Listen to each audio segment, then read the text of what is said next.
Hey everyone, thanks for the invite and welcome our expert panelist over here. The topic is role of analytics in building champions, one of my favorite topics.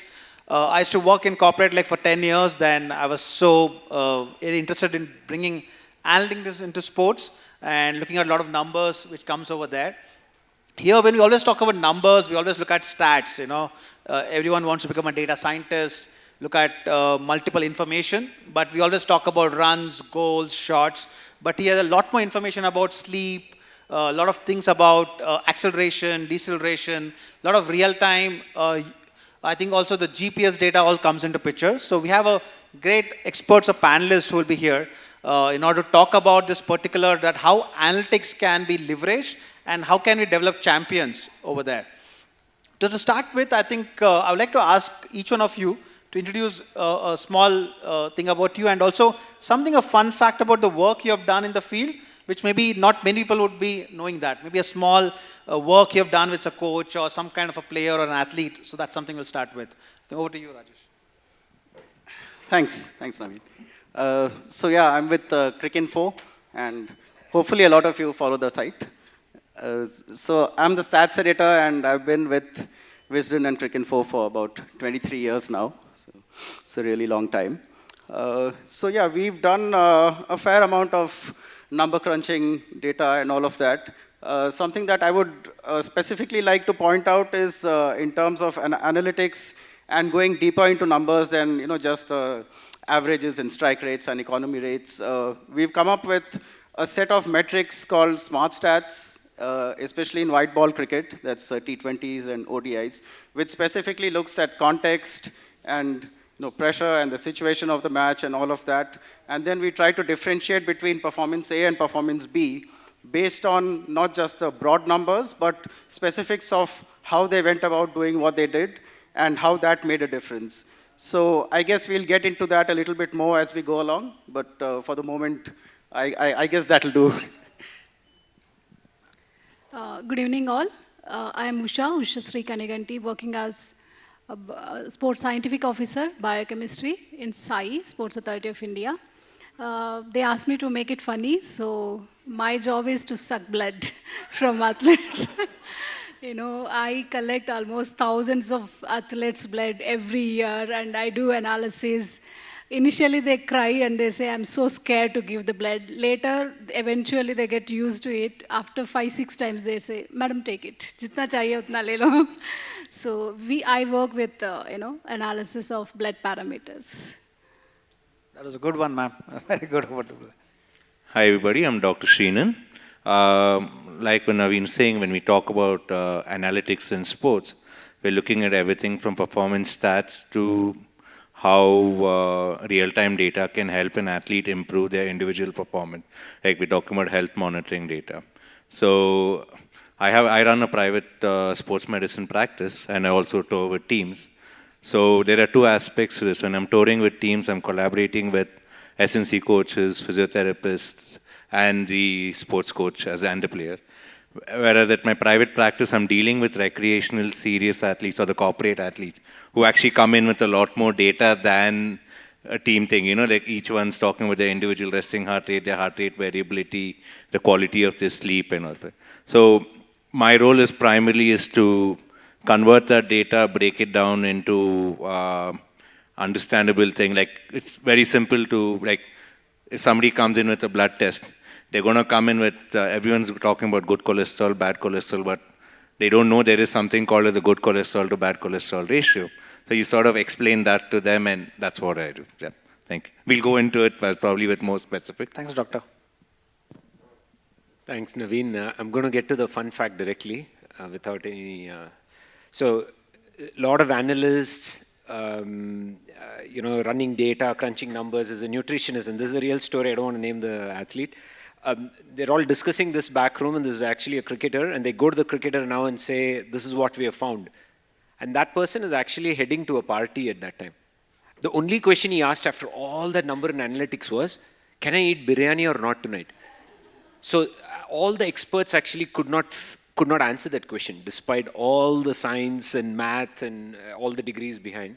So hopefully in this conversation, I'm hoping we can uncover all the stuff you do behind the scenes, but how do you deliver it to the athlete in the most simplified way that they can take action and it's effective?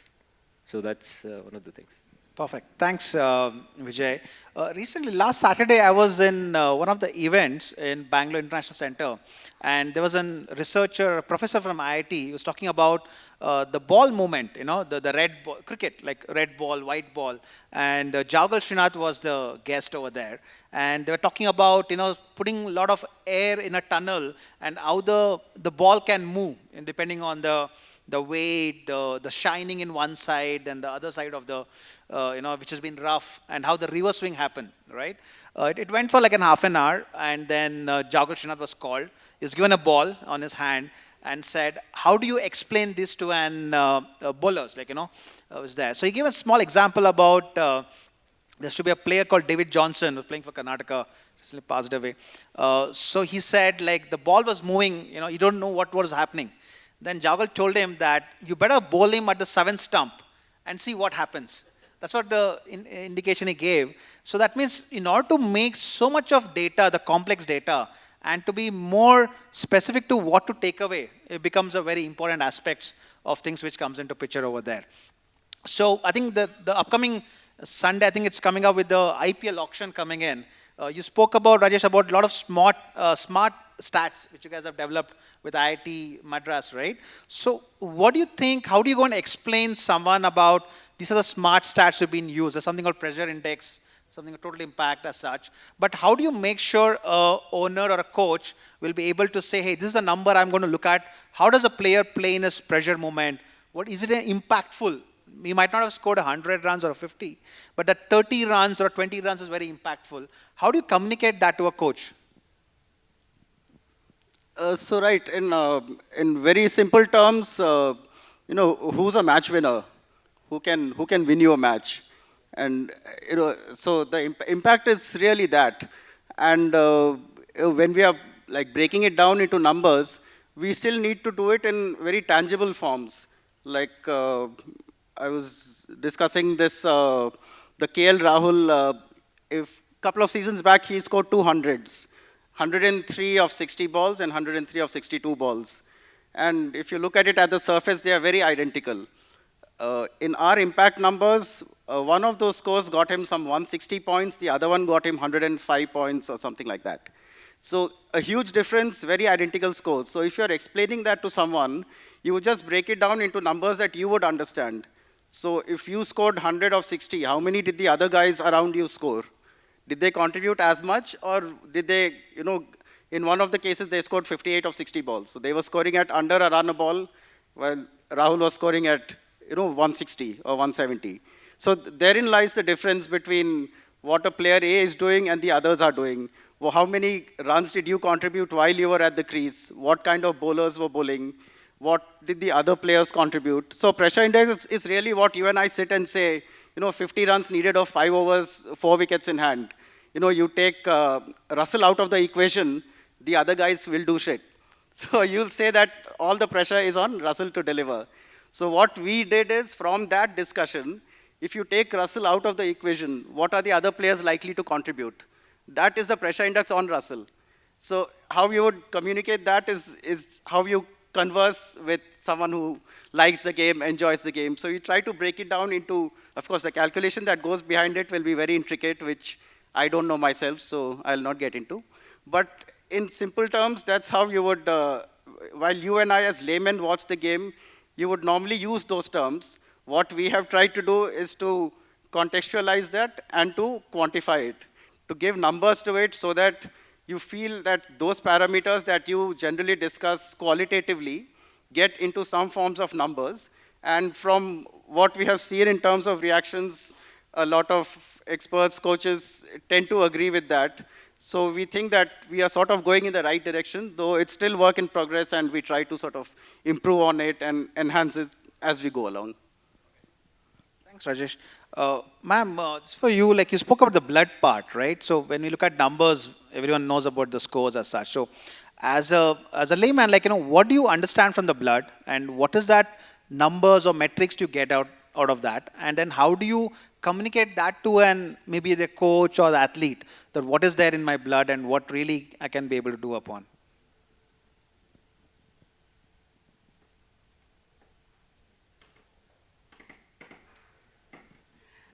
So we do a lot of parameters actually. Though we collect some around 5 ml of blood, we'll be doing around 72 parameters, 74 parameters altogether. So it's very difficult for any athlete to understand those reports. Because we always highlight the abnormal values kind of thing we do, and we give the reference ranges because every parameter will have its own reference range. And like somebody said, athletes' reference ranges will not match with normal population. They'll have specific reference ranges. Sometimes we need to go with sport specific also. So we make our reports very clear with the reference ranges, what is their value, what is their previous value, whether this value is falling within the range or not. And always we take sessions to explain the report to the athlete, and we do this with the coaches also. And luckily in SAI, we have different departments, not only biochemistry. I'm from biochemistry background. We have nutritionists, we have strength and conditioning, we have sports medicine expert, psychologist. So if I find any value which is, important for psychologists to know. For example, somebody's cortisol is high. Stress, it indicates stress. We will have internal discussion. If they say something like related, like if the player is having some stress, psychological stress, we try to correlate with that. It's not just based on the numbers that what we get. We also try to get some additional information from the player, how well they are sleeping, like whether their sleep is normal or not. Sometimes lack of sleep also will affect their recovery. So we try to correlate our numbers with all the informations that we collect, either through questionnaires or through interacting with our colleagues. Like I can give one example. Recently we did testing and person's CK was high. Creatine kinase is a muscle damage indicator. Morning when I was talking to strength and conditioning expert or Mahesh, he said this player was having hamstring injury. So this is how we need to integrate. In the previous session they were talking about the integration of sports science. So as long as we are integrating with other departments, I think that will give more information. Yeah, thank you, ma'am, for that. Doctor, you have worked with multiple athletes, in a team environment, right? I mean, with the IPL or the World Cup team as well. So what kind of common injuries you see, and how has analytics played any role in trying to track these injuries and say, hey, this is the number of days it took it to recover, or is it going to, like, can I prevent an injury as such? A lot of work has been done in that field. So when we talk about injuries, right, we're talking about, there are two categories of injury. There's an acute injury and there's a chronic injury. An acute injury is like a freak injury. I mean, yes, they do say that you can have some amount of preparedness for that and reduce the risk of it happening, but it's like a ball hitting you on the helmet or something. And so those are, or somebody slipping while taking a run or tripping over the boundary rope. So you have these freak injuries. Literally can't do anything about it. But yes, for chronic injuries, the role of analytics has a big role. Like one is, the first foremost role is we do something called as workload monitoring. We sort of monitor the training load and all of it. But this has to be done more longitudinally. Like, in one of the previous discussions, there was a thing about how an SNC coach maintains their strength and conditioning for an IPL tournament. It's like IPL tournament starts tomorrow, everybody gathers like 4 days before it. So it's very difficult you don't know unless, and even for franchises to do something with them through the year, you really don't know that player is going to stick with you the next season or anything. So they don't really, very few, I think maybe Rajasthan does it to a certain, Mumbai does it to a certain, but there are very few teams which actually do a full year follow-up load monitoring thing. So that way load monitoring is a big thing because the demands of each player is very different. And then, of course, we have our wearables and all of it, which gives us a lot of data and all of it. So sleep is probably the most undermined factor. People talk about strength, people talk about nutrition, but people don't really think. And This is both at the recreational level as well as the professional level. So these are the two, like, so basically monitoring rest and recovery. And nowadays, they're also trying to come up with something called as predictive modeling. And it's, you have AI trying to, like, yeah, something called as machine learning. This is used, it's primarily used in the field of statistics to try and predict outcomes and all of it. They're trying to use the same thing for sports, trying to identify particular movement patterns and say, hey, this person might be developing has a risk of developing a knee injury because they move in such a way. But unfortunately, when it comes to biology, it's very subjective. It's highly subjective. What you can have the same physics, same build, everything, and your results can show the same, but the injury can be very different. Yeah, that's how we can apply it to. All right. Thanks. Yeah, thanks, doctor, for that. Vijay, I think you do a lot of study with tennis. I mean, that's something which you, I think it's something which you're very passionate about, and you have been worked a lot of with tennis. I was actually going through one of a study with called Craig O'Shaughnessy, who's actually an analyst with the Novak Djokovic team. And his study talks about implementing analytics in a training methods, like, like daily you train, right? So one is a match and the train session. He says 70% of your points is won in the first 4 rallies. Rally meaning the serve is like a first rally, the return is and then the serve +1 and return +1. So, but typically when you see coaches, they keep making them playing rallies. The longer the rallies, the probability of winning goes 50%. Anyone can win. But if you're serving and then, because if you're serving, you get a lot more advantage. So has the methodologies in training changed using the data analytics, looking into it and say, this is how I need to train myself? Or how the coaches have been using it? Absolutely. I mean, short answer is, and it's also playing to the strength of the athlete. So I don't know, back in I'm just giving some old data about some tennis players. How many of you heard of Goran Ivanisevic?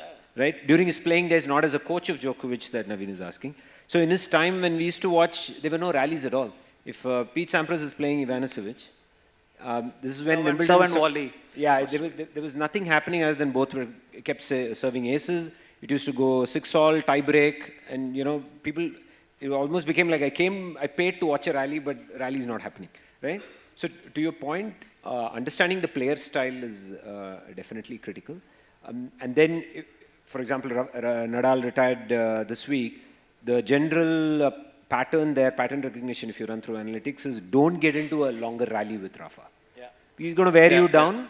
And eventually you're not just like lost the point, you're also fatigued for the next point. Yeah. So, and you're out. But another thing I want to add here is all that is available. The skill level, the stuff that all the panelists here are talking, sleep patterns, nutrition. To me, I think now we're getting closer into the psychological element also. You have all the data, but sport is, when it's happening live, can you actually remember all that? I mean, let's say I'm playing in the middle of the game. Do I remember I have to hit 2 forehands to this guy to win a point? It's going to be very difficult, right? So I think again, back to my point, how simple and how you can play to your strength and do that naturally is one. One other thing from our research, which we found, quick one I want to add is this: they did this study on South Korean archers. This is away from tennis, but same principle applies. The survey found that even at the grassroots or collegiate level or at elite, 40+% of South Korean athletes, they perform poorly when the coaches went to the competition. Can you believe that? I mean, so the coaches around, so I think we parents have also been guilty of it. I mean, to my daughters when I've taken them, actually, you don't want to be in the line of sight. And I've read this enough. There were times even when Sachin's coach used to hide under a tree. You don't want to be spotted. And in the South Korean example, and a true fact, it actually came down to the coach-athlete relationship, and there is a study on it, it's called CART. When the final round happened, when it was tied between her and the opponent, there was some government scheme, similar to like in India, probably in South Korea, there was some bonanza being planned for the athlete and stuff like that. This coach apparently went and reminded her that if she loses, she's not going to get that. During that, between the few seconds you get to coach, that lady lost. Okay. So, so all the other things off the table, was that conversation necessary? But again, this is not to generalize. Maybe that intervention might have worked for another athlete that pep talk might have worked, they might have got triggered and done better. Yeah. So I think it really comes down to some of the human aspects as well. All right. Thanks, Vijay. Ma'am, for you, like, any instance you can talk about from your experience about some number came in, that pattern you were able to analyze and then communicate that to a coach and it really turned out to be something better for the athlete. Anything from any instances from your career? Yeah, we have multiple experiences like that. Like I can give one, like recently hockey senior women, yesterday they won the match. For the same team, we analyzed the blood and we found some of them are having iron deficiency and then vitamin D deficiency. We have given supplements to them in the form of medical intervention was given. And after first testing was done in April and again we repeated in September, we could see some improvements in both the parameters. And then we try to ask them like whether you could see some improvement in your performance. Yeah, but they can't make out the difference as a player, whether they are really feeling it or not. But yeah, values improved, numbers improved. And one more thing, what I observed is vitamin D when we are giving supplementation, it is not lasting for longer period for Indian population. First of all, our Indian population values are not meeting the standards which are set up by the endocrine society. Okay. All these days we were thinking like more than 30 is sufficient for vitamin D. We need to have above 30. And for players, they used to insist to have around 50 to get additional benefits. But what I have observed for our population, it is not comparable. Like they are failing to maintain that value. Most of our population are having vitamin D levels between 20 to 60, I can say. And in some sports, it is varying from 20 to 90, depending upon the sport. Like if you take athletics, where different events are there, range is more. If you take hockey, where the team sport, more or less they are all similar. In them, range is smaller. So this is one observation we have done in our Indian population. I think this information could be helpful for other nutritionists and doctors when they get to see lower values of vitamin D. I think no need to get panic because most of the population values are falling within 20 to 70 or 60 range. It's okay because this will avoid unnecessary supplementation or expenditure on medical cost and all. Right. We no need to make them panic. If anything less than 20, then I think we can take. So those benchmark you can set and say, okay, about this is what's going to happen, and below this is. This is internally we have analyzed the data. So once we get the values, we give the report. With that, we won't stop. We try to understand the pattern. Like we need to analyze the data. Most of the scientific inventions will start with simple questioning pattern and observation. So we try to observe the data. We run different statistics like confidence intervals we perform. We see who are the outliers. We remove them, and then we'll see what is the range. So this is how we do. And once we have come up with another rare condition in athletics, like beta thalassemia trait. We found extremely low hemoglobin levels. And then when we run series of other investigations, we got to know that they were having beta thalassemia trait, but they are all asymptomatic. No symptoms. They can perform their activity without any difficulty. They were not having any symptoms. Since they are from tribal area, I think that is a kind of genetic changes that has happened in their body eventually, like from generation. Okay, that's this thing. Doctor, this is for you. So when you interact with, let's say you have corporate clients as well, and also you work with coaches out there, do you find is it easier to explain it to a corporate person about the data and numbers than coaches? Do you feel resistance from the coaches sometimes? And then how do you communicate that? Or is there something which you give them some tips and takeaways? How do you handle that part? No, that's actually a very good question because everyone's talking about data, but then how are we actually utilizing it is a thing. It is definitely much easier with corporate clients than with coaches because a lot of coaches come with, a lot of coaches are ex-athletes who've been trained in a particular way by their coaches.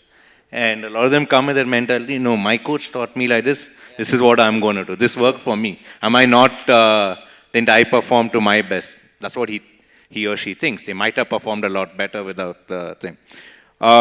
So the first thing is, whenever we start any discussion about data and all of it with a resilient or a coach who's resistant to thing is education. You try and show them, try to make them understand, try to show them these parameters, try to, and of course, depending on how open they are to learning, you pitch in the words accordingly. And there is a small catch to this though, unfortunately, because this is something I've seen with IPL and all of it. So we do a lot, like, I mean, this is not a medical part of it, like the non-medical, like performance-wise. You choose the right team according to your analytics, you do everything based on the opponent's team, and then you still lose. What do you say? We don't have any answer to a coach in that thing. So it's always going to be a little bit of give and take, because unfortunately science doesn't work always, and especially in a sport which involves skill. If we're talking about injury prevention and fitness and all of it, like, let's say grade A is a very skilled player, grade B is a moderately skilled player, and grade C is a low skilled player. He's like, it doesn't even make it to the bench. He's like the reserve over them. Now, the way the coaches think is that they would rather have a grade A player who's at 70-80% fit than a grade B player who's at 100% fit and get them onto the thing. So it is a challenge. So basically, education is the best thing, and it's a lot of give and take, a little bit, little, and then you need to. Again, this will only work if you have longitudinal data. So more of education you need to provide them across. I think in the interest of time, I think for everyone, say for example, if there's a 20-year-old kid who wants to come to your profession and say, I want to become a statistician or, biochemist and all. So what is that you would guide them? Like, what do you want to give your inputs and say, hey, how can he become, what you guys are at this point of time? Like, what is education-wise, where do they need to do, how exactly they want to? Just give a small a takeaway for a 20-year-old kid if he wants to become, some kind of, in your role, you want to be in a professional sport. Well, to start with, passion for the sport, I guess. I remember when I was a kid in the pre-internet days, I used to maintain a data book, a notebook with all scorecards and bowling figures and all of that from when I was in class 4 and class 5. And I mean, little did I know that it'll lead me to this. But to start with a passion for the sport, and you actually, that's what you live for. And then to go on to, I mean, in this case, if you're actually looking at data and numbers, you obviously need to have a flair for that. You need to have a flair for the numbers and a comfort for that. I think beyond that, if you do have these two basic things, you'll naturally sort of deviate towards, courses in college that, further train you towards it and all of that. And now, I mean, of course, I've done my maths graduation, but I also did my MBA, so what I'm doing now is completely unrelated to that. So, you'll get to where you are. But again, the important thing is to have that passion for it, and then to know if you're actually getting into the media side of things, then your audience is the reader or the person who's reading it. So again, how do you simplify what you do? How do you make it easier for him to understand? Like in what I was telling you about smart stats. I mean, if you're taking A.B. de Villiers' wicket versus Mohammad Siraj's wicket, would you want the bowler to get the same credit for both those wickets? Obviously not. So, it's simple logical things like that, and that's what you need to bring into your communication, whether you're writing it, or whether it's in the visual form, or whether it's in graphics, so whatever it is. So I think first of all, the passion for it, and again, the confidence that you want to do that. The rest of it will sort of fall into place, I think. Your question is, do you suggest anybody if they want to become a biochemist? No, my question is like, if someone wants to become a biochemist, like what is that supposed to do so that they can come and work with, let's say, Sports Out of India or... What they're supposed to do to become a biochemist. Let me Let me tell you about my story. I did biology because I am very super scared of maths, because just to get rid of maths, I took biology. And then I saw a fancy pamphlet with biochemistry. I got attracted somehow. Then I took biochemistry in degree, and then I heard another fancy word when I'm doing after finishing degree, that's medical biochemistry. Then I got more attracted towards medical biochemistry. It's because I have interest in it. And biochemistry, everybody think it's so tough to remember structures, formulas, but I don't know, for some reason I used to enjoy. I used to draw each and every structure. So that's my passion, that's my interest. If anybody has that interest, yeah, they can pursue. But I want to tell you one fact, in entire SAI, I'm the only biochemistry. So here, anybody, when they want to pursue any course, they need to look for job opportunities. Obviously, they look for job opportunities. But currently, I am guiding many people, don't go for biochemistry, because biochemistry, you need to have a lab, you need to have a post. Resources are very important. Instead, you pursue physiotherapy or strength and conditioning, even massage, sports massage courses, because you'll have more bright future, because requirement is there in sport, because every athlete require these professionals in future, and their number is also requirement is also more. Definitely job opportunities will be good. This is what I'm suggesting as of now. Yeah, so talking about Usha ma'am said a little bit, but my background is I used to swim professionally before, and then whenever I had any injury or something, it was just like in 2009, late 90s, early 2000s. If you had any sports injury, the only thing was rest for a month, rest for 4 weeks. There was no, rest is okay, but what are we doing in that period to make sure you hit back to sport running? So that was one thing. So that sort of led me to take up medicine. So to practice sports medicine, from the degree thing, you need to do your medicine, and then you need to do a post-graduation in sports medicine. That's one thing. But just doing it from the degree sake, you're not going to enjoy the sport. You really need, like Rajesh was saying, you need to have a passion for the sport. And preferably if you participated in sports, whether it's recreational or competitive or anything, you're going to be able to understand your client better. In fact, we have a policy at our clinic that we don't call any of the athletes who come to our clinic patients, because they are not patients. We address them as clients, because we don't want them to feel sick. This is part of their profession and things. So for you to be able to identify your client better, for you to be able to empathize, this is a word we use very commonly in medicine. If you've been a sports person, it's not just about that person recovering from a hamstring strain or something. It's the amount of thought that goes through that person's thing. Like, can I push myself again? What if I get a hamstring strain again? And especially if it's a sport that involves a lot of money, like cricket. So players lose money per match they miss. So they're like, do I put my career on the line? So you want to take up sports medicine, apart from the educational requirements, passion for sport and participation at some level is be great. Yeah. Time's up, bell is on. I mean, quick one is, Naveen, to your point of 20-year-old, I have a 20-year-old at home. She doesn't listen to me, so I don't know whether a 20-year-old will listen, first of all, to what we're saying. But researcher, analytical, I think for this profession, fundamentally, you got to have curiosity. It's what you're unearthing and you're willing to learn, learning mindset and curiosity. And eventually, what you found, is it useful somewhere? Useful and usable, I would say. Right. Otherwise, you can go off into the drift of, I did this, I found this and all that. Who's using it? Yeah, correct. So I think if you can bridge the theory and practice at some level with curiosity, I think, like Rajesh was saying, I think you will get there eventually. Thank you. Thanks, Vijay. Do you have a question for our audience, or is we done with time? Maybe later. Okay, cool. Hey, I think thanks panelists for joining in and providing your inputs on the topic of analytics to developing champions. There are a lot more things. Obviously, the one takeaway is that, let's not complex the data for an athlete and the coaches.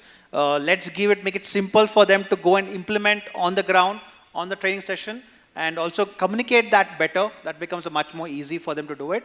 I think the complexity can happen for all the data scientists and people, but the communication to the coaches on the ground has to be much more simpler for them. They can go and they can play well on the ground over there. Thanks, panelists. Thanks, everyone, for listening to this. Thank you.